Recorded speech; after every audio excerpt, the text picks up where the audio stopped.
Hello, I'm Cook, and today I will be presenting on Charles Willson Peale's painting, George Washington.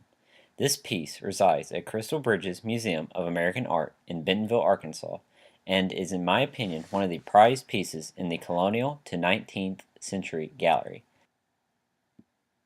The painting of Washington was done in the time period of 1780 to 1782, which puts it at the mid to end of the Revolutionary War. The artist, a Mr. Charles Peale, was a soldier in the Continental Army at the time, and is even recognized as one of the men who crossed the Delaware River with Washington on Christmas night in 1776. This close proximity to Washington gives Peale's work a different perspective on the then Commander-in-Chief of the Continental Army and later President of the United States. According to Crystal Bridges, Washington is said to have sat with Peale at least 7 times for different pieces. The painting itself is a mixture of Rococo and Baroque styles, and it is easy to see the European influence on Peale in this painting. The image of Washington himself is looking directly at the viewer, reminiscent of the Baroque style, as well as the dark atmospheric perspective off of Washington's right shoulder and above his head. The Rococo influence can be seen by the vivid detail of Washington's sash, as well as the sheen on the bronze cannons, and the manner in which the man who is in the background is holding the horse is painted. The medium of the painting is oil on canvas, and it is 50 by 40 inches in size. The flag in the background is angled diagonally in such a way to get the viewer's attention to go towards Washington's face, which is expertly done.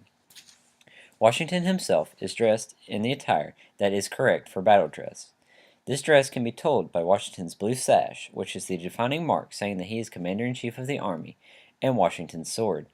Though only the handle and the pommel, this is Washington's signature sword that he carried only into battle, a hanger-style sword, which means that the sword has a slight curve in the blade. If Washington was in a more dress formal, he would have carried a different sword. This battle sword in and of itself is quite a famous piece, as in Washington's will, he was known to have said to his nephew Samuel T. Washington that he should draw this sword, quote, in self-defense or in defense of the country and its rights, and in the latter to keep it unsheathed, and prefer falling with it in their hands than to relinquish them. Washington's clothes also speak to the practical side of the commander. He wears a tan vest under his blue coat, has a scarf tied around his neck, and tan riding pants on. The practicality of this dress is that during the time, Washington would be riding almost all day in the elements, which these clothes provide some protection from, as well as a type of camouflage. My meaning of camouflage is that during the time, commanders and other highly ranking officers would often wear large and bright uniforms to distinguish themselves to their troops as being a leader. This idea was very foolish in war, however, as it essentially puts out a billboard saying "shoot me" to any enemy long rifleman who happened to be in the vicinity. The contrast of light and dark in this painting is evident throughout, showing that it was painted at a time when the fledgling nation may not survive. Looking at the sky, for example, one sees dark clouds surrounding a beautiful blue sky, or it may be also interpreted as the blue poking out and showing that peace may be on the horizon. This peace, though, may only be attained with ships, as are pictured in the background, which at the time of the creation of this painting, America was lobbying with France to get naval support. Furthermore, the bronze cannon is a symbol that through this war only may there be peace. During the Revolutionary War, the Continental Army was in short supply of cannons, so many local churches donated their bells to help further the cause of the Patriots. Peale uses a strong symbol, which Washington rests his hand on, to show the viewer that the war effort is an all-inclusive effort that takes the support of all Americans. Pictured also in the background is the 13-starred American flag, a potent symbol of the new country. The man and horse together help show Washington's command over the piece, and I question whether Peale based the man in the background off of himself. For my comparison piece, I would like to compare Peale's George Washington with Gilbert Stuart's painting also entitled George Washington.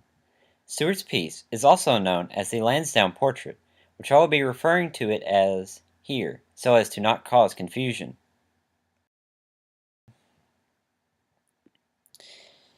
The Lansdowne Portrait is a full-length, oil-on-canvas piece and was painted in 1796, 14 years after Peale's portrait of Washington was completed. The Lansdowne Portrait shows Washington as a much more old and mature president in a much more realistic fashion, with one arm out, almost drawing in viewers, and saying that they should enter into the room as if to speak with Washington. This is in stark contrast with Peale's portrait, in which Washington is positioned much more closed and is less inviting to the viewer. Another difference in the two pieces is that the Lansdowne shows all of Washington's body, whereas Peale runs Washington's body off of the canvas, stopping at his knees. The Lansdowne is also a warmer piece, with its bright red carpets and curtains, than the Peale, with its cold blues and creams. The two pieces are similar, however, in that they both centrally place Washington in a position of power. These two places of power, however, are very different. One shows a strong commander-in-chief at war, while the other shows a strong president leading the country on with one hand, and also leading the viewer in to this future that Washington is creating. Lastly, I would like to talk about the reasons that I chose this piece. The simple answer is that I love history, specifically American Revolutionary history.